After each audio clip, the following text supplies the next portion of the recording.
나토가 발칵 뒤집혔습니다. 2025년 11월 북유럽 방산시장의 심장부에서 전 세계가 예상하지 못한 계약서 한 장이 서명됐습니다. 금액은 10억 달러, 서명한 나라는 노르웨이, 그리고 무기를 판 나라는 한국이었습니다. 800년 바이킹의 혈통을 이어받은 전사의 민족이 로키드 마틴도 엔비디에이도 아닌 한국산 다연장 로켓을 선택한 그날의 충격적인 전말을 지금 공개합니다.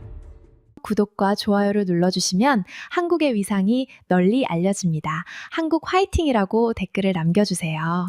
제 이름은 에릭 한센입니다.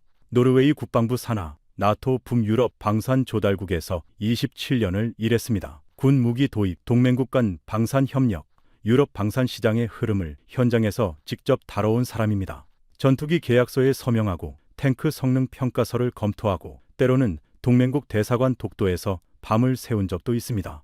제게 무기란 숫자와 데이터의 싸움이었습니다. 감정이 끼어들 자리는 없었죠. 저는 1998년 노르웨이 육군 소위로 임관했습니다. 아프가니스탄 파병을 다녀왔고 나토 합동훈련에서 독일, 프랑스, 미국 장교들과 함께 작전을 짰습니다. 제대 후에는 국방부 조달국으로 자리를 옮겨 방산 협력 업무를 시작했습니다. 오슬로, 브뤼셀, 워싱턴, 파리를 오가며 유럽 방산 시장의 논리를 몸으로 익혔습니다. 그 논리는 단순했습니다. 검증된 나라에 검증된 기술을 검증된 방식으로 산다. 그 기준에서 한국은 한 번도 제 레이더에 잡힌 적이 없었습니다. 솔직히 말씀드리겠습니다. 2025년 가을 처음 한국 무기를 검토하라는 지시를 받았을 때 저는 속으로 실소했습니다. 삼성폰은 씁니다. 현대차도 나쁘지 않다고 생각했습니다. 하지만 전장에서 사람의 목숨을 맡길 무기는 전혀 다른 얘기라고 믿었습니다. 미국의 우산 아래에서 기술을 이전받아 조립하는 신흥국. 그것이 한국에 대한 제 인식의 전부였습니다. 제가 틀렸다는 걸 깨닫기까지 걸린 시간은 단 6달이었습니다. 그리고 그 6달이 제 27년 경력에서 가장 충격적이고 가장 부끄럽고 가장 값진 시간이었습니다. 이제 그 이야기를 시작하겠습니다. 2025년 12월 3일 월요일 오전 8시 22분이었습니다. 저는 오슬로 국방부 청사 4층 복도를 걷고 있었습니다. 창밖으로는 이미 어둠이 내려앉아 있었습니다. 12월의 오슬로는 오전 8시에도 한밤중처럼 깜깜합니다. 형광등 아래 반식은 커피를 들고 걷는데 국장실 문이 열리며 비서가 고개를 내밀었습니다. 한센, 지금 밤 바로 들어오세요. 회의실에는 3명이 앉아 있었습니다. 조달국장 토르 비에르 크달, 예산기획팀장 이nie르 스트레름, 그리고 낯선 얼굴 하나. 군복을 입은 남자였는데 계급장을 보니 육군 준장이었습니다. 저는 자리에 앉으며 테이블 위에 놓인 서류 뭉치를 봤습니다. 표지에 붉은 글씨로 찍혀 있었습니다. 긴급 재검토 요청, 다연장 로켓 체계 현대화. 노르웨이 육군이 운용 중인 M270 다연장 로켓 시스템은 1990년대 초에 도입된 장비였습니다. 30년이 넘은 시스템입니다. 현대전에서 요구되는 정밀 타격 능력, 신속한 이동 속도, 디지털 전장 네트워크 통합, 이 3가지를 모두 충족하지 못하는 구형 장비였습니다. 러시아의 우크라이나 침공 이후 나토 전체가 동유럽 방어 태세를 강화하는 상황에서 노르웨이 육군도 더 이상 노후 장비를 방치할 수 없었습니다. 로키드 마틴에서 견적이 왔습니다. 비에르 크달 국장이 첫 번째 서류를 밀었습니다. 저는 숫자를 확인했습니다. M270A2 업그레이드 패키지 16기, 총액 14억 달러. 엔비디에이도 왔습니다. 두 번째 서류, 유럽산 마스2 시스템 14기, 총액 11억 달러. 저는 잠시 말이 없었습니다. 국방예산심의에서 우리에게 배정된 다연장 로켓 현대화 예산은 최대 9억 달러였습니다. 두 견적 모두 예산을 훌쩍 초과하고 있었습니다. 납기 문제도 있습니다. 스트레름 팀장이 말했습니다. 그녀는 안경을 고쳤으며 두 번째 페이지를 넘겼습니다. 로키드 마틴은 최초 납품까지 52개월, 엔비디에이는 48개월, 4년입니다. 나토가 동유럽 방어 태세를 강화하며 회원국의 방산 조달 수요가 폭발적으로 늘어난 지금 유럽과 미국의 방산 생산 라인은 이미 포화 상태였습니다. 노르웨이 육군이 요구하는 전력화 시점은 2년이었습니다. 저는 서류를 덮었습니다. 숫자가 맞지 않았습니다. 침묵이 흘렀습니다. 준장이 처음으로 입을 열었습니다. 예산도 안 맞고 납기도 안 맞습니다. 그런데 우리에겐 시간이 없습니다. 그는 잠시 멈췄다가 말을 이었습니다. 동양 쪽도 알아보십시오. 한국이 최근에 폴란드에 뭔가 팔았다고 하던데 저는 속으로 생각했습니다. 한국이요? 진심으로 하시는 말씀입니까? 비에르크달 국장이 자리에서 일어나며 말했습니다. 한센 6주 안에 비교 검토 보고서 올려주세요. 후보군은 자유롭게 선정하되 예상과 납기 기준을 반드시 충족하는 안이 하나 이상 포함돼야 합니다. 회의실 문이 닫혔습니다. 저는 혼자 남아 테이블 위의 서류들을 바라봤습니다. 커피는 이미 완전히 식어 있었습니다. 창밖 오슬로의 하늘은 여전히 칠흑처럼 어두웠고 저는 한국이라는 나라의 무기 이름을 검색창에 처음으로 입력했습니다. 다음 날 아침 저는 출근 전에 이미 2시간을 검색에 쏟아부었습니다. K239 천무, 한화 에어로스페이스, 사거리 80km, GPS 유도 정밀탄. 저는 솔직히 당황했습니다. 숫자들이 생각보다 나쁘지 않았습니다. 아니, 몇 가지 항목에서는 록히드 마틴의 수치를 앞서고 있었습니다. 저는 노트에 물음표를 여러 개 적으며 생각했습니다. 이게 진짜라면 왜 지금까지 아무도 얘기를 안 했지? 저는 커피를 한 모금 마시고 사무실로 향했습니다. 그리고 그날 오후 브레넌 콜이 나타났습니다. 미국 방산 컨설팅 그룹 아틀라스 디펜스 수석 고문, 나이는 52살. 짙은 회색 정장에 손가락마다 반지를 2개씩 꼈고 악수를 할 때 손아귀 힘이 지나치게 강했습니다. 워싱턴과 브뤼셀을 오가며 20년 넘게 방산 로비를 해온 인물이었습니다. 그가 오면 계약이 따라온다는 말이 업계에 있었습니다. 그리고 그가 오면 반드시 누군가의 계약이 날아간다는 말도 있었습니다. 한센, 오랜만이야. 그는 내 이름을 마치 오래 사귄 친구처럼 불렀습니다. 처음 만난 날도 그랬습니다. 저는 손을 빼며 자리에 앉았습니다. 그는 가죽 서류 가방에서 바인더 하나를 꺼내 테이블 위에 올려놓았습니다. 록히드 마틴 로고가 선명했습니다. 들었어. 노르웨이가 예산 문제로 고민 중이라고. 그래서 내가 직접 왔지. 바인더를 펼치며 말했습니다. 5년 분할 납입, 미국 정부 보증 금융, 기술 이전 패키지. 숫자를 들여다보면 그럴듯해 보였습니다. 하지만 총액은 변하지 않았습니다. 14억 달러는 14억 달러였습니다. 저는 고개를 들었습니다. 한국 쪽도 검토하고 있습니다. 순간 브레넌의 표정이 미세하게 굳었습니다.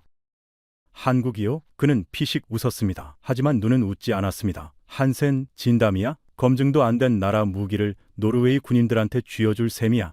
그 로켓이 전장에서 오작동을 일으키면 누가 책임을 져? 한국 정부가 오슬로까지 와서 사과문이라도 낭독해줘. 그는 잠시 뜸을 들였습니다. 우린 70년간 함께 싸워온 동맹이야. 신뢰는 그냥 생기는 게 아니라고. 저는 잠자코 그의 말을 들었습니다. 반박하고 싶었지만 솔직히 말하면 완전히 틀린 말도 아니었습니다. 저도 처음에 같은 생각을 했으니까요. 검증되지 않은 나라의 무기, 전장에서 처음 쓰는 시스템, 그가 저를 흔들고 있었습니다. 그리고 어느 정도는 먹히고 있었습니다. 폴란드 얘기 알아? 브레넌이 말했습니다. 그는 반지를 낀 손가락으로 테이블을 두드렸습니다. 폴란드가 한국 탱크 계약했잖아. 근데 지금 부품 공급 문제로 골머리 앓고 있다는 거 알아? 나토 표준 인증도 아직 완료가 안 된 항목이 있다고. 언론에는 안 나왔지만 내부에서는 다 알아. 저는 그 말을 메모에 적었습니다. 나중에 반드시 확인해 봐야 할 내용이었습니다. 그가 나간 뒤 저는 곧바로 바르샤바 주재 나토 연락관에게 메시지를 넣었습니다. 한국산 무기 운용 중 부품 공급 또는 인증 관련 이슈 있으면 알려줘. 2시간 뒤에 답장이 왔습니다. 무슨 소리야? 우리 K2 전차팀 지금 한국 기술진이랑 같이 현장에 붙어 있어. 오히려 애프터 서비스가 록히드 마틴보다 낫다고 현장에서 얘기 나와. 저는 브레넌의 말을 메모에서 지웠습니다. 선명하게 한 줄로. 그리고 그 아래에 새로 적었습니다. 브레넌 콜은 왜 거짓말을 했는가? 브레넌이 남기고 간 바인더는 그날 저녁 내내 제 책상 한쪽에 놓여 있었습니다. 저는 그것을 열지 않았습니다. 대신 노트에 2개의 이름을 나란히 써놓고 한참을 바라봤습니다. 록히드 마틴, 한화 에어로스페이스, 70년의 신뢰라는 말, 그리고 아직 제대로 읽지 않은 숫자들. 브레넌은 저를 흔들기 위해 거짓 정보를 가져왔습니다. 그 사실 하나가 오히려 저를 더 단단하게 만들었습니다. 창밖에는 오슬로의 첫눈이 내리기 시작하고 있었습니다. 저는 그날 밤 오래도록 잠을 이루지 못했습니다. 브레넌이 왜 거짓말을 했는가? 라는 질문이 머릿속을 맴돌았습니다. 방산 로비스트가 상대 제품을 깎아내리는 것은 이 업계에서 흔한 일입니다. 하지만 확인하면 금세 탄로 날 거짓말을 굳이 꺼낸다는 것은 그만큼 다른 논리가 약하다는 뜻이기도 했습니다. 저는 이불을 걷어차고 일어나 노트북을 열었습니다. 천무 개발 연역 첫 번째 검색어였습니다. 화면 속 숫자들이 새벽빛 속에서 반짝이고 있었습니다. 그 불빛 속에서 저는 처음으로 한국이라는 나라를 제대로 보기 시작했습니다. 이틀 뒤 저는 정식 비교 검토 자료를 완성했습니다. A4 용지 38장. 저는 그 자료를 들고 회의실 문을 두드렸습니다. 비에르크달 국장과 스트레름 팀장이 앉아 있었습니다. 그리고 브레넌콘 콜도 있었습니다. 그가 다시 초대받은 것인지 스스로 자리를 만든 것인지는 모르겠습니다. 그는 의자에 등을 기대고 팔짱을 낀 채 저를 바라봤습니다. 여유 있는 표정이었습니다. 아직은. 저는 첫 번째 슬라이드를 펼쳤습니다. 천무 K239와 ME7통 A2의 항목별 비교표였습니다. 사거리, 천무 최대 80km, ME70A2 최대 70km, 발사 속도, 천무 1분 이내 전탄 발사, ME70A2 대비 30% 빠름, 그리고 가격, 천무 16기, 총액 8억 2천만 달러. 저는 잠시 말을 멈췄습니다. 숫자가 화면에 크게 떠 있었습니다. 예산 9억 달러, 안에 들어옵니다. 스트레름 팀장이 안경을 고쳤으며 수첩에 뭔가를 빠르게 적었습니다. 비에르크달 국장은 팔짱을 천천히 풀었습니다. 브레너는 여전히 미동도 하지 않았습니다. 그러다 그가 입을 열었습니다. 한센, 가격이 싼 건 이유가 있어. 세상에 공짜는 없다고. 그는 반지 낀 손가락으로 테이블을 한번 두드렸습니다. 맞습니다. 저는 고개를 끄덕였습니다. 싼 건 이유가 있습니다. 그 이유를 제가 직접 확인했습니다. 브레넌의 눈썹이 미세하게 올라갔습니다. 저는 두 번째 슬라이드를 펼쳤습니다. 2022년 폴란드 방산 계약 이행 기록이었습니다. 2022년 폴란드는 한국과 역사상 최대 규모의 방산 계약을 체결했습니다. K2 전차 180대, K9 자주포 212문, FA 휜 경전투기 48대, 총액 약 17조 원. 당시 유럽 방산 업계는 냉소했습니다. 어차피 납기를 못 맞출 거라고. 저는 화면을 짚었습니다. K2 전차 1차분 10대, 계약일로부터 몇 달 만에 납품됐는지 아십니까? 아무도 대답하지 않았습니다. 7개월입니다. 로키드 마틴이 같은 규모의 계약에서 제시하는 평균 납기는 24개월입니다. 브레넌이 몸을 앞으로 당겼습니다. 폴란드는 특수한 케이스야. 전시 상황에서 급조된 계약이라고. 품질 검수를 제대로 거쳤겠어. 저는 기다리고 있었습니다. 맞습니다. 폴란드는 전시에 준하는 긴박한 상황이었습니다. 저는 세 번째 슬라이드를 펼쳤습니다. 그래서 저는 평시 계약 사례도 따로 정리했습니다.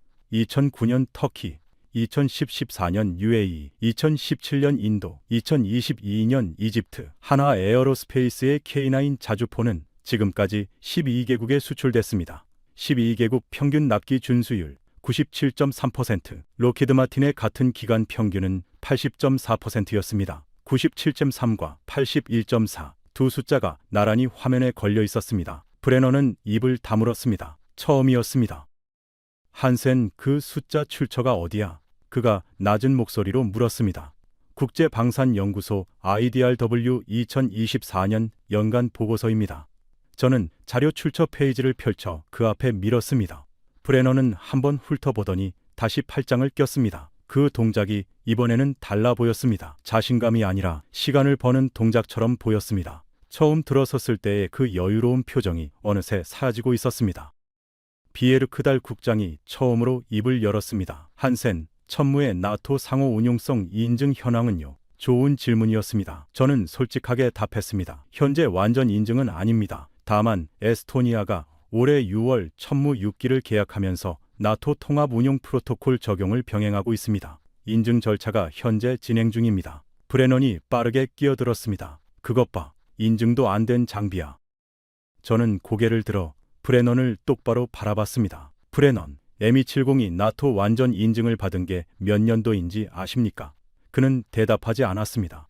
1993년입니다. 도입 후 12년이 지난 시점이었습니다. 모든 장비는 현장에서 인증 경력을 쌓아갑니다. 천무도 지금 그 과정을 받고 있습니다. 회의실이 잠시 조용해졌습니다. 스트레름 팀장이 수첩 위에 펜을 내려놓았습니다. 브레너는 잠시 후 다시 입을 열었습니다. 기술은 결국 미국이 이전해 준 거야. 한국이 처음부터 독자 개발한 게 아니잖아. 그 말에 비에르크달 국장이 저를 바라봤습니다. 저는 속으로 생각했습니다. 그렇습니다, 브레넌. 이제 그 얘기를 하는군요. 저는 파장 뒤편에 끼워놓은 자료를 꺼냈습니다.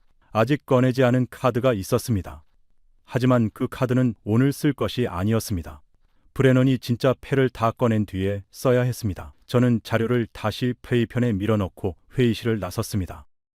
다음 날 아침, 브레넌이 먼저 연락을 해왔습니다. 오전 10시, 같은 회의실. 저는 커피를 2잔 들고 들어갔습니다. 그는 이미 와 있었습니다. 어제와 같은 회색 정장. 하지만 반지는 하나가 빠져 있었습니다. 저는 그것을 보고 아무 말도 하지 않았습니다. 그 대신 커피 한 잔을 그 앞에 밀었습니다. 그는 받지 않았습니다. 창밖으로는 오슬로의 아침 눈이 여전히 내리고 있었습니다. 어젯밤에 자료를 더 찾아봤어. 브레넌이 먼저 말을 꺼냈습니다. 그는 태블릿 화면을 테이블 위에 놓았습니다. 천무 유도탄 핵심 부품, 미국산 관성 항법 장치, 미국산 GPS 수신 모듈, 미국산 디지털 신관 시스템. 그는 잠시 멈췄습니다. 한센, 천무는 미국 부품을 조립한 거야. 기술 이전의 산물이라고. 그게 싼 이유야. 그는 팔짱을 끼며 뒤로 기댔습니다. 이쯤 하면 끝났다는 표정이었습니다. 저는 커피를 한 모금 마셨습니다. 뜨거웠습니다. 맞습니다. 브레넌의 입꼬리가 올라갔습니다. 저는 계속했습니다. 1970년대에는 그랬습니다. 그런데 브레넌, 한 가지 물어봐도 되겠습니까? 기술을 이전받지 못한 나라가 독자적으로 무기를 개발하는데 보통 얼마나 걸린다고 생각하십니까? 그는 대답하지 않았습니다. 1970년대 한국 방위산업이 어떤 상태였는지 아시면 그 질문에 답하기 어려울 겁니다. 저는 자료를 펼쳤습니다. 1970년 한국에는 방위산업이 없었습니다.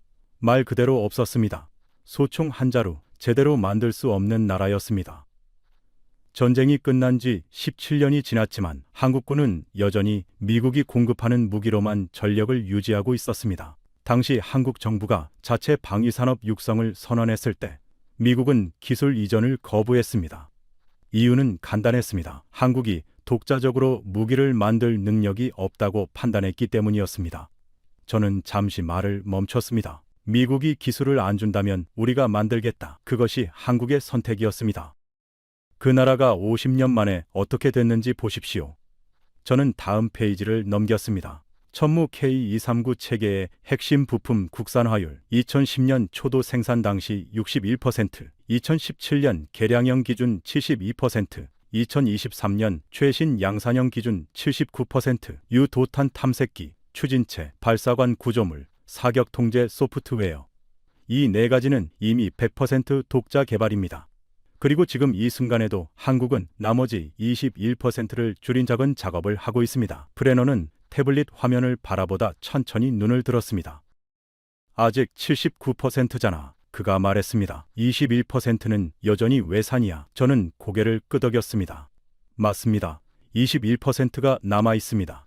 그런데 브레널 A70A2의 핵심 부품 중에 외국산 비율이 얼마인지 아십니까? 그는 대답하지 않았습니다. 로키드 마틴은 공식적으로 공개하지 않습니다. 하지만 GPS 모듈은 스위스산, 유압 시스템 일부는 독일산입니다. 완제품 무기 중에 100% 자국 부품만으로 만들어지는 것은 세상에 없습니다. 그 기준이라면 M270도 통과하지 못합니다. 이번에는 브레넌이 아무 말도 하지 않았습니다. 그는 시선을 테이블 위로 내렸습니다. 브레넌이 갑자기 자리에서 일어났습니다. 잠깐. 그는 재킷 주머니에서 휴대폰을 꺼내 들고 복도로 나갔습니다. 문이 닫혔습니다. 그는 5분 뒤에 돌아왔습니다. 표정이 조금 달라져 있었습니다. 확인을 해봤는데 뭔가가 맞지 않는다는 얼굴이었습니다. 그때 문이 열렸습니다. 저의 후배 소피아 린이었습니다. 핀란드 출신 36살, 우리 팀에서 가장 꼼꼼한 사람이었습니다. 파일 하나를 제 앞에 조용히 내려놓으며 말했습니다. 에릭, 어젯밤에 에스토니아 쪽 자료 추가로 받았어요. 필요할 것 같아서요. 그녀는 브레넌에게 짧게 눈인사를 하고 나갔습니다. 브레넌이 그 파일을 힐끗 바라봤습니다. 저는 파일을 열었습니다. 에스토니아 국방부가 2025년 6월 천무 6기 도입 계약을 체결하며 작성한 내부 기술 평가 보고서였습니다. 에스토니아는 나토 회원국입니다. 러시아와 국경을 맞댄 나라입니다. 핵무장한 이웃나라를 눈앞에 두고 어떤 무기를 살지 결정하는 나라입니다. 저는 핵심 문장을 읽었습니다. K239 천무는 현존하는 동급 다연장 로켓 체계 중 비용 대비 전술적 유연성에서 최상위권에 위치한다. 나토 통합 운용 적합성 검토에서 ME70A2 대비 소프트웨어 통합 속도가 40% 빠른 것으로 나타났다. 브레넌의 손이 잠시 멈추는 것이 보였습니다. 에스토니아는 작은 나라야. 그가 말했습니다. 목소리의 온도가 달라져 있었습니다. 아까보다 낮았습니다. 저는 에스토니아 보고서를 덮었습니다. 그리고 속으로 생각했습니다. 에스토니아 다음에는 노르웨이가 있습니다. 노르웨이 다음에는 덴마크, 네덜란드, 핀란드가 있습니다. 도미노는 이미 시작되고 있었습니다. 저는 파일을 덮으며 말했습니다. 브레넌, 이제 진짜 숫자를 보여드리겠습니다. 이번엔 지도가 필요합니다. 저는 노트북을 열어 유럽 지도를 화면에 띄웠습니다.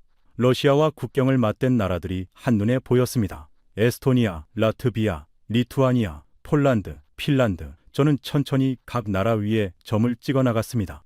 이 나라들이 지난 3년 사이에 한국산 무기를 계약하거나 협의 중입니다. 브레넌이 화면을 바라봤습니다.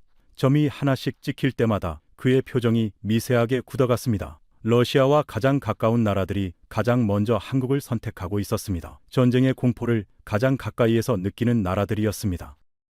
브레넌이 새로운 전선을 열었습니다. 지도야 얼마든지 그릴 수 있지. 한센, 핵심은 실전이야. 천무가 실제 전장에서 쓰인 적이 있어. 진짜 전쟁에서 진짜 적을 향해 발사된 적이 있냐고. 그는 테이블 위에 손을 3개 올렸습니다. 없잖아. 그게 문제야. 노르웨이 군인들한테 실험용 무기를 쥐어줄 수는 없어. 저는 잠시 파일을 넘겼습니다. 맞습니다. 천무 K239 자체가 직접 교전에 투입된 기록은 없습니다. 브레넌이 고개를 끄덕였습니다. 그런데 브레넌, 천무의 모체 체계가 무엇인지 아십니까? K13696 다연장 로켓입니다. 1980년대부터 한국군이 실전 배치에 운용해온 시스템입니다. 천무는 그 40년의 운용 경험 위에서 개발됐습니다. 그리고 그 40년 동안 한국은 단 한 번도 군사 분계선을 빼앗긴 적이 없습니다. 저는 다음 자료를 펼쳤습니다. 2022년 우크라이나 전장 보고서였습니다. 우크라이나군은 개전 초기 다연장 로켓 체계의 부재로 러시아 포병에 크게 밀렸습니다. 이후 미국이 ME70과 하이마스를 공급하면서 전황이 바뀌기 시작했습니다. 그런데 그 전장 데이터에서 흥미로운 수치가 나왔습니다. 하이마스 포대 하나가 작전 가능 상태를 유지하는 데 필요한 평균 정비 시간, 한 달 기준 72시간. 저는 다음 줄을 짚었습니다. K9 자주포의 같은 존 조건 정비 시간은 32시간입니다. 절반 이하입니다. 자주포랑 다연장 로켓은 다른 체계야. 브레넌이 말했습니다. 목소리에서 아까의 여유가 완전히 사라지고 있었습니다. 맞습니다. 저는 고개를 끄덕였습니다. 그런데 정비성과 운용 효율의 철학은 같은 제조사에서 나옵니다.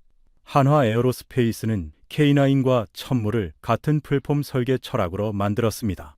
전장에서 병사들이 유지 보수에 쓰는 시간이 절반이라는 것은 그 절반의 시간 동안 더 많이 쏠 수 있다는 뜻입니다. 전술적 가용률이 높다는 뜻입니다. 브레넌이 새 카드를 꺼냈습니다. 한국은 전쟁을 안 해본 나라야. 6.25 이후 한 번도 총을 쏜 적이 없잖아. 전장 경험 없는 나라가 만든 무기를 어떻게 믿어? 그 말이 떨어지는 순간 회의실 안이 이상하게 조용해졌습니다. 스트레름 팀장이 펜을 들다 멈췄습니다. 비에르크달 국장의 눈썹이 미세하게 움직였습니다. 저는 브레넌을 바라봤습니다. 그 말이 얼마나 잘못된 전제 위에 서 있는지 저는 천천히 설명하기로 했습니다. 브레넌, 한국은 베트남전에 32만 명을 파병했습니다. 미국 다음으로 가장 많은 병력을 보낸 나라입니다. 저는 멈추지 않았습니다. 이라크 파병 3,600명, 아프가니스탄 파병 3,800명, 현재도 레바논, 소말리아, 남수단 등 12개 지역에 평화유지군을 보내고 있습니다. 그리고 한국은 지금 이 순간에도 세계에서 유일하게 정전 상태의 전선을 유지하고 있는 나라입니다. 250km의 군사 분계선을 매일 지키고 있습니다. 한국군에게 전장은 교과서가 아니라 현실입니다. 그 압박 속에서 만들어진 무기입니다. 저는 계속했습니다. 한국 방산 엔지니어들은 자신들이 만든 무기를 실제로 사용할 군인들과 같은 땅에서 삽니다. 아들이, 형이, 남편이 그 무기를 들 수도 있습니다. 그들이 만든 무기가 작동하지 않으면 죽는 건 자기 가족입니다. 브레넌, 그것이 품질에 어떤 의미를 갖는지 생각해 보신 적 있습니까? 로키드 마틴 엔지니어의 아들이 M270을 들고 최전선에 섭니까? 회의실이 다시 한번 조용해졌습니다. 브레넌의 턱 근육이 움직이는 것이 보였습니다. 저는 그 사이를 이용해 마지막 자료를 브레넌 앞에 올려놓았습니다. 로키드 마틴의 최근 5년간 납기 지연 사례 목록이었습니다. 호주 육군 M270A2 업그레이드, 계약 대비 19개월 지연, 독일 연방군 MLRS 정비 계약, 부품 수급 차질로 14개월 지연, 핀란드 M270 도입 18개월 지연, 3건, 평균 17개월. 브레넌은 그 목록을 한참 바라봤습니다. 입을 열지 않았습니다. 5초, 10초, 처음으로 그가 먼저 시선을 피했습니다. 창밖을 바라보며 낮게 말했습니다. 생각할 시간이 필요해. 하지만 저는 알고 있었습니다. 그리고 저에게는 아직 꺼내지 않은 것이 있었습니다. 다음 날 아침 8시, 저는 회의실에 혼자 앉아 있었습니다. 창밖으로 오슬로 피오르의 수면이 회색빛으로 펼쳐져 있었습니다. 아직 해가 뜨지 않은 시각이었습니다. 저는 커피를 홀짝이며 테이블 위에 지도를 펼쳤습니다. 유럽 지도가 아니었습니다. 인도 태평양 지도였습니다. 브레넌이 오기 전에 제가 먼저 준비해둔 것이었습니다. 오늘은 다른 싸움이 될 것이었습니다. 그는 어제와는 다른 각도로 올 것이고 저도 어제와는 다른 카드를 쓸 생각이었습니다. 브레넌이 정각 9시에 들어왔습니다. 오늘은 정장이 달랐습니다. 남색이었습니다. 반지도 다시 2개 다 끼고 있었습니다. 표정에서 뭔가 마음을 다잡고 온 기색이 역력했습니다. 그는 자리에 앉으며 파일을 꺼냈습니다. 한센, 어젯밤에 본사랑 통화했어. 예산 추가 지원이 가능해. 총액 10억 5천만 달러까지 조율할 수 있어. 파일을 테이블 위에 밀었습니다. 가격 문제는 이걸로 끝난 거야. 저는 파일을 열지 않았습니다. 그 대신 인도 태평양 지도를 그 앞에 펼쳤습니다. 브레넌이 미간을 좁혔습니다. 그게 무슨 지도야? 저는 말했습니다. 노르웨이가 오늘 내릴 결정이 이 지도 위에서도 울려 퍼집니다. 그는 팔짱을 꼈습니다. 하지만 시선은 지도에서 떼지 않았습니다. 지금부터 시나리오 하나를 보여드리겠습니다. 노르웨이가 천무를 선택하면 북유럽에서 한국산 다연장 로켓 운경우혐을 가진 첫 번째 나토 핵심 회원국이 됩니다.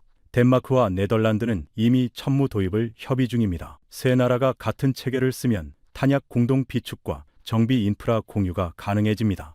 나토 북부 방어선의 화력 운용 효율이 전체적으로 올라갑니다. 그것이 노르웨이 혼자 얻는 이익이 아니라 나토 전체가 얻는 이익이라는 뜻입니다.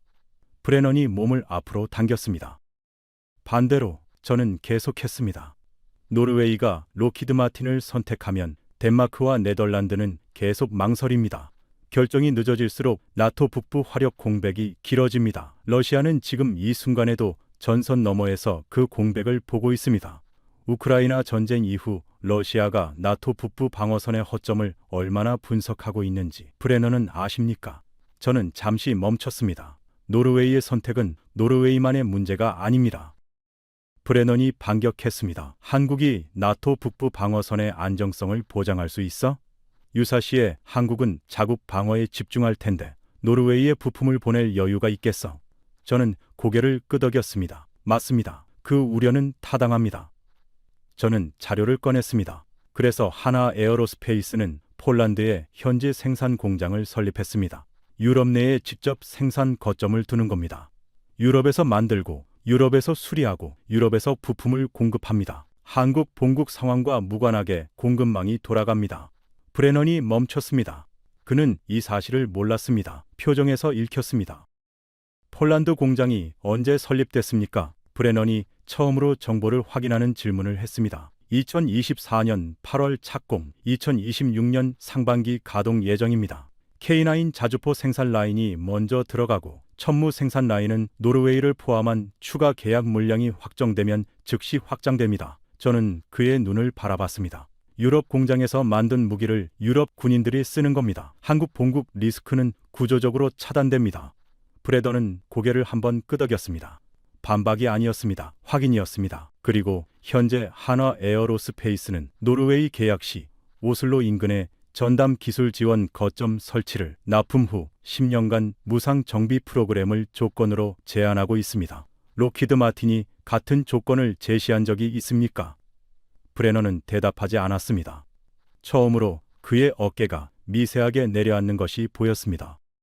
저는 마지막 숫자를 화면에 띄웠습니다. 30년 수명 주기 비용 비교였습니다.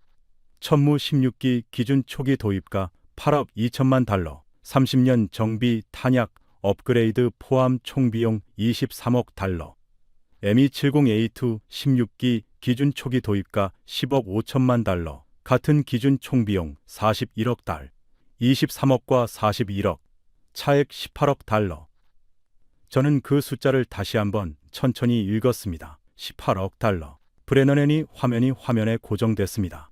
그의 손이 파일 위에서 멈춰 있었습니다. 손가락에 낀 반지가 형광등 아래에서 차갑게 빛났습니다.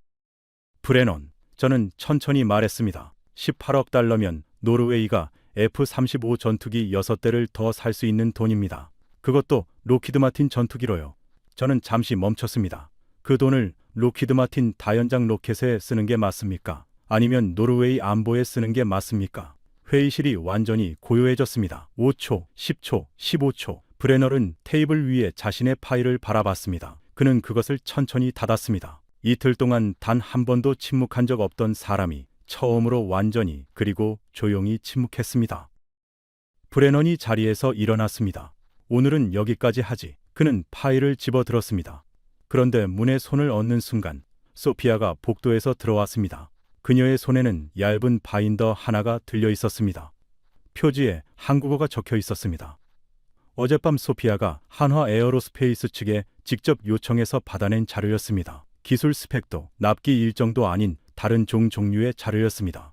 에릭, 이것도 보셔야 할 것 같아요. 브레너는 문 앞에서 멈췄습니다. 저는 그에게 말했습니다. 5분만요. 바인더 안에는 천무체계 개발팀의 내부 기록이 담겨 있었습니다. 1986년부터 시작된 다연장 로켓 독자 개발 프로젝트의 연구 일지였습니다. 한국어로 빼곡히 적힌 페이지들 사이사이에 번역 요약본이 끼워져 있었습니다. 저는 첫 페이지를 넘겼습니다. 1986년 3월 12일 수석연구원 이병철의 손글씨였습니다. 오늘 미국 측으로부터 최종 기술 이전 거부 통보를 받았다. 우리가 직접 만드는 수밖에 없다. 언제가 될지 모르지만 반드시 만든다. 저는 그 문장을 소리내어 읽었습니다. 회의실이 조용했습니다. 브레너는 문에서 손을 내리고 있었습니다. 저는 페이지를 넘겼습니다. 1991년 7월 예산이 또 삭감됐다. 팀원 절반이 떠났다. 남은 사람들과 계속한다. 1997년 2월 IMF 외환 위기. 국가부도 직전이다. 그래도 연구실은 불이 꺼지지 않았다. 저는 목소리가 약간 갈라지는 것을 느꼈습니다. 손이 페이지 위에서 잠시 멈췄습니다. 1997년의 한국이 어떤 시절이었는지 이 자리에서 설명하기가 쉽지 않습니다. 국가부도 위기, 기업들이 무너지고 사람들이 직장을 잃고 거리에 실직자들이 넘쳤습니다. 국민들이 자신의 금부치를 들고 나와 나라에 내놓던 시절이었습니다. 결혼반지를, 돌반지를, 졸업기념 목걸이를 국가에 바치며 나라를 살리자고 했던 사람들. 저는 그 장면을 떠올리며 잠시 말을 멈췄습니다. 그 혹독한 겨울 한복판에서도 무기 연구실에는 불이 켜져 있었습니다. 예산도 없이, 지원도 없이, 세상이 알아주지 않아도. 일지에는 1997년 2월 이런 기록도 있었습니다. 연구원 3명, 무급 자원으로 남겠다고 했다. 말리지 않았다. 손끝이 떨렸습니다. 2008년 7월의 기록에서 저는 멈췄습니다. 수석 연구원 이병철이 아들에게 쓴 편지였습니다. 아들은 그해 군에 입대했습니다. 최전방 포병대였습니다. 편지에는 이렇게 적혀 있었습니다. 네가 서는 전선에 아버지가 만든 포가 서 있다. 아버지는 그것을 가장 잘 아는 사람이다. 절대로 너를 실망시키지 않을 것이다. 저는 그 문장을 다 잊지 못했습니다. 목소리가 끊겼습니다. 저는 잠시 눈을 들어 천장을 바라봤습니다. 형광등 불빛이 차가웠습니다. 잠시 침묵이 흘렀습니다. 눈가가 뜨거워지는 것을 느끼며 고개를 약간 들었습니다. 스트르름 팀장이 수첩을 덮고 고개를 숙이고 있었습니다. 비에르크달 국장은 테이블 위에 두 손을 모으고 있었습니다. 소피아가 조용히 제 옆에 서 있었습니다. 저는 브레넌을 바라봤습니다. 그는 문 앞에 서서 파일을 가슴 앞에 든 채였습니다. 손가락의 반지가 창밖의 빛을 받아 번쩍였습니다. 하지만 그의 표정은 처음으로 아무것도 읽을 수가 없었습니다. 여유도, 경계심도, 계산도, 아무것도. 저는 바인더의 마지막 페이지를 폈습니다. 2024년 에스토니아 납품 현장에서 찍힌 사진이었습니다. 눈 덮인 에스토니아 평원 위에 천무발사 차량이 서 있었습니다. 차량 옆에 패딩 점퍼를 입은 한국인 기술자 3명이 에스토니아 군인들과 악수를 하고 있었습니다. 그들의 얼굴에 웃음이 있었습니다. 수십 년을 기다린 사람들의 웃음처럼 보였습니다. 그 사진 아래에 짧은 메모가 한 줄 있었습니다. 38년 전 거부당한 기술이 오늘 유럽의 평화를 지키러 왔습니다. 저는 그 한 줄을 2번 읽었습니다. 저는 바인더를 덮었습니다. 한동안 아무도 말이 없었습니다. 형광등이 가느다랗게 윙하는 소리만 들렸습니다. 비에르크달 국장이 처음으로 감정이 실린 목소리로 물었습니다. 이 이병철 연구원은 지금 어떻게 됐습니까? 저는 소피아를 바라봤습니다. 그녀가 조용히 답했습니다. 2019년에 돌아가셨습니다. 천무가 첫 수출 계약을 따내기 3년 전입니다. 비에르크달 국장이 천천히 고개를 끄덕였습니다. 그는 더 이상 말을 잇지 않았습니다. 마르쿠스도 스트레름 팀장도 아무도 말이 없었습니다. 회의실이 오래 조용했습니다. 브레넌이 자리로 돌아와 천천히 앉았습니다. 파일을 테이블 위에 내려놓았습니다. 그는 창밖을 바라봤습니다. 오슬로의 하늘에 처음으로 햇살이 비치기 시작하고 있었습니다. 긴 침묵 끝에 그가 낮게 말했습니다. 그 사람 결국 자기 아들이 서는 전선에 자기가 만든 무기를 세운 거네. 저는 아무 말도 하지 않았습니다. 할 필요가 없었습니다. 아버지가 총으로 지킨 것을 그 아버지가 만든 무기가 다시 지키고 있었습니다. 38년이라는 시간이 그 한 장의 사진 안에 담겨 있었습니다. 그 아들은 지금 육군 대령이라고 소피아가 말해줬습니다. 다음 날 오전 저는 혼자가 아니었습니다. 비에르크달 국장이 회의 전날 밤 연락을 해왔습니다. 한센, 내일 회의에 한 사람 더 부르겠습니다. 그가 부른 사람은 마르쿠스 뱀이었습니다. 독일 출신의 방산 전략 컨설턴트. 나이 63, 나토 방산 조달 분야에서 30년을 일한 인물이었습니다. 브레넌과 같은 업계에서 비슷한 일을 해온 사람이었습니다. 저는 그의 이름을 듣고 속으로 생각했습니다. 이 자리에서 그가 어느 쪽에 서느냐에 따라 오늘의 결론이 달라질 수 있었습니다. 마르쿠스 뱀은 정확히 9시 5분에 들어왔습니다. 검은 터틀넥에 짙은 뿔테 안경, 서류 가방 없이 노트 한 권만 들고 있었습니다. 브레넌과 짧게 눈인사를 했습니다. 아는 사이였습니다. 두 사람은 같은 업계에서 20년을 마주쳐온 사이였으니까요. 마르쿠스는 저와도 악수를 하고 자리에 앉았습니다. 그는 한동안 아무 말 없이 테이블 위에 자료들을 훑었습니다. 브레넌이 가져온 로키드 마틴 바인더, 제가 정리한 비교 검토 자료, 그리고 소피아가 가져온 개발 일지. 그는 개발 일지를 가장 오래 바라봤습니다. 회의가 시작되자 브레넌이 먼저 말을 꺼냈습니다. 마르쿠스, 상황을 간단히 설명하자며 마르쿠스가 조용히 손을 들었습니다. 브레넌, 자료는 이미 읽었어. 그는 저를 바라봤습니다. 한센, 질문 하나 해도 될까요? 저는 고개를 끄덕였습니다. 어제 그 개발 일지, 원본은 어디 있습니까? 저는 소피아를 바라봤습니다. 그녀가 답했습니다. 한화 에어로스페이스 사내 연구소 아카이브에 있습니다. 복사본을 보내준 겁니다. 마르쿠스가 노트에 뭔가를 적었습니다. 마르쿠스가 노트를 내려놓으며 말했습니다. 저는 지난 30년간 유럽 방산 시장에서 일했습니다. 미국 방산, 유럽 방산, 이스라엘 방산 다 다뤄봤습니다. 그는 잠시 멈췄습니다. 한국 방산을 처음 접한 게 2022년 폴란드 계약 때였습니다. 솔직히 처음엔 저도 반신반의했습니다. 브레넌이 잠깐 몸을 앞으로 당겼습니다. 그런데 2023년에 폴란드 현장을 직접 가봤습니다. 마르쿠스의 목소리가 조용하고 단단했습니다. 한국 기술진이 폴란드 군인들에게 장비를 가르치는 방식을 봤습니다. 저는 그것이 제가 30년 동안 본 어떤 방산기업의 현장 지원보다 철저하다는 걸 인정할 수밖에 없었습니다. 브레넌이 말했습니다. 마르쿠스, 그건 초기 수출이라 신경을 쓴 거야. 계약이 쌓이면 달라져. 마르쿠스가 그를 바라봤습니다. 그 시선이 오래 지속됐습니다. 브레넌, 나는 지금 사실을 말하는 거야. 이건 내 계산에서 빠져있던 변수야. 회의실이 잠시 조용해졌습니다. 두 사람 사이에 20년의 업계 관계가 그 침묵 속에 걸려 있었습니다. 브레넌이 먼저 시선을 거뒀습니다. 저는 이 순간이 왔다는 것을 알았습니다. 저는 마지막 자료를 화면에 띄웠습니다. 노르웨이의 국방 예산 5개년 전망, 그리고 그 옆에 천무를 선택했을 때와 M270을 선택했을 때 30년간 운용 가능한 포대수의 차이, 천무 18포대, M270 11포대. 같은 예산으로 노르웨이 육군은 천무를 선택하면 7개 포대를 더 운용할 수 있습니다. 저는 브레넌을 바라봤습니다. 7개 포대의 차이가 전장에서 무엇을 의미하는지 아십니까? 아무도 대답하지 않았습니다. 저는 계속했습니다. 유사시 러시아가 노르웨이 북부 국경을 넘는 시나리오에서 7개 포대는 전선 전체의 화력 밀도를 2배로 만듭니다. 그 7개 포대가 있고 없고의 차이는 전쟁이 시작되고 나서는 돌이킬 수 없습니다. 노르웨이 군인들의 생명이 달린 문제입니다. 저는 잠시 멈췄습니다. 그 군인들 중에는 누군가의 아들이 있고 누군가의 남편이 있습니다. 그들이 어떤 무기를 들고 그 전선에 서는지 오늘 이 회의실에서 결정됩니다. 마르쿠스가 조용히 말했습니다. 비에르크 딸, 저는 입장을 밝히겠습니다. 30년 경력을 걸고 말합니다. 저라면 천무를 선택합니다. 브레넌이 그를 바라봤습니다. 마르쿠스가 브레넌에게 말했습니다. 브레넌, 미안해. 하지만 이건 로비의 문제가 아니야.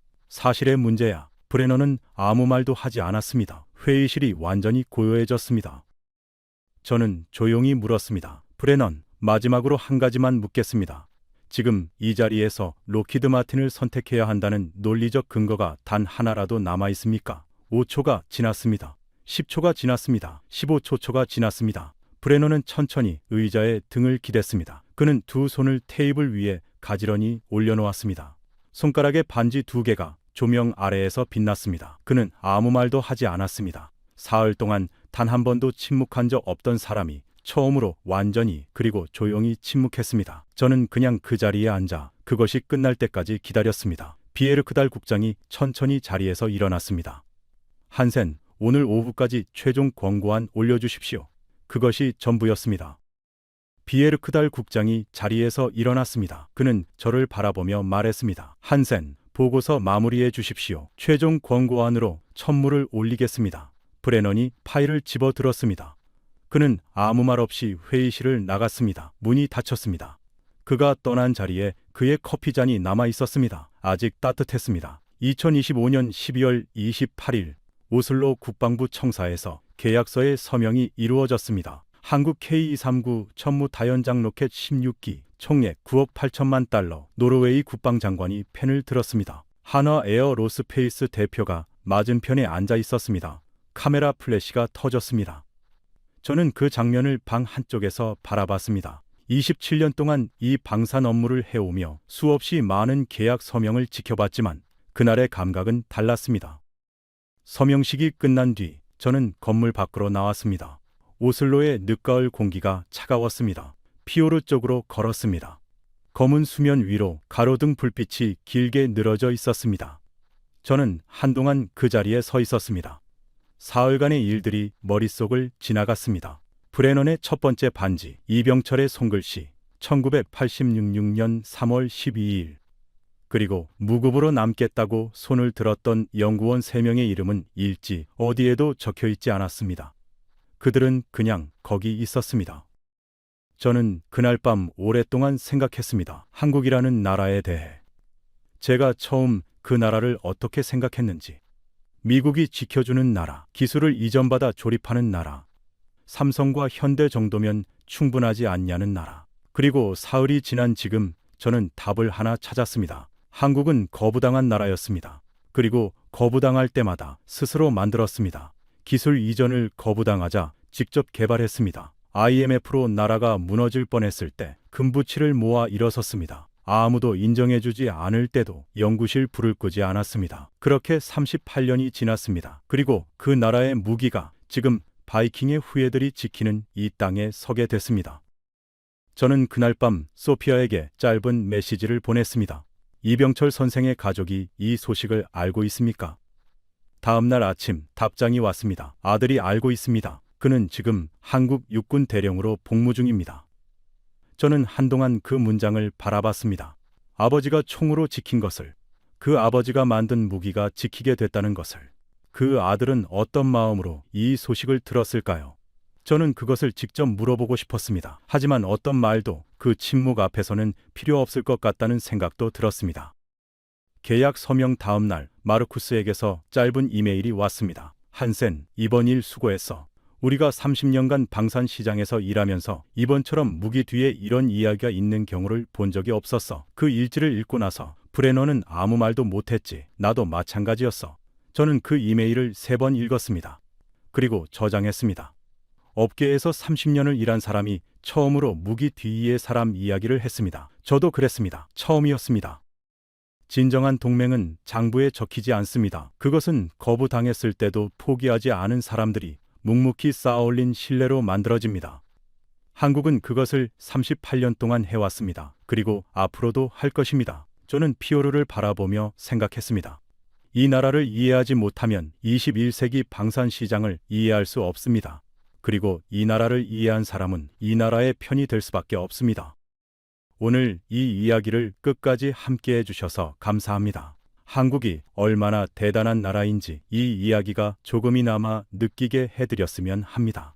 이 영상이 좋으셨다면 주변에 꼭 공유해 주십시오. 구독과 좋아요는 더 좋은 이야기를 만드는데 큰 힘이 됩니다. 지금까지 감동 라이프였습니다. 감사합니다.